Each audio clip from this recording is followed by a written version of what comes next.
ဘာလေးရလဲဆိုဒီမှာဒီမောက်မီနီဒူနာခိတ်အဲ့ဒါလေးရပါတယ်နောက်ပြီးအဲ့ဒါကလည်းပင်ကြီးကောင်းတယ်လို့တော့ပြောတယ်ဘာပဲဒီရောပဲဒီမှာ ခေါင်းလေးရားနေရှော့ခေါင်းရှောင်း ဘာ ခေါင်း ပဲ ဟ ဒီမှာကျတော့ပိုက်ပေါ့ မ် ညာကြီး နောက်ပြီးရင်ဟိုလိုလုံးပြမယ်နော်ကြည့်နေဒီမှာမတောက်ဖြစ်ဘူးပေါ့အိမ်ကျောင်းမှာမှာ မင်းမရှိဘူး အိမ်ကနှစ်ခုထဲသွားဆိုတော့ အကုန်လုံးရေချိုး အခုတောက်မဆိုရင်တော့တောင်းတူပေါ့နော်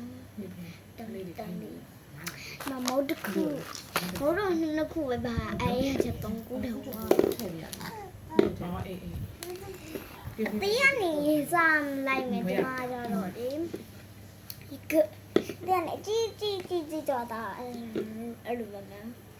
ရေတော့ဒီယူမောက်လေးစားမယ်ယူမောက်ခဏလေးပေါ့နော်ခမလေးထောက်ပါလေဖောက်ပြီးအောင် အဲ့တော့ငါနောက်ကြောင်းကိုပြန်မှုလေးရှေ့မှာပဲပတ်ဆောင်။ညံ့ပြန်တူတော့လာ နောက်ပြီးရင်ဒါစားမယ် ။ပြန်စစ်ပါလေ ဒါတောင်းမလို့ ။နော် မလို့ဒီမှာပေါ့နော်ယူမောက်ကအရန်ကောင်းတယ်ကျမဆိုကြိုက်တယ်ပေါ့နော်ဒီမှာမာဒီပြန်ကောင်း ။ပြင်းနေတယ်ကတော့ ကောင်းမကောင်းပါရဲ့အမ်းကောင်းတယ်အီးမီစောရမှာပေါ့နော်အီး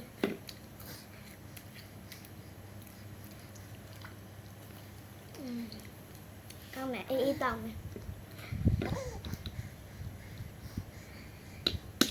ပြီးပြီလား။ပြီးစပါပဲ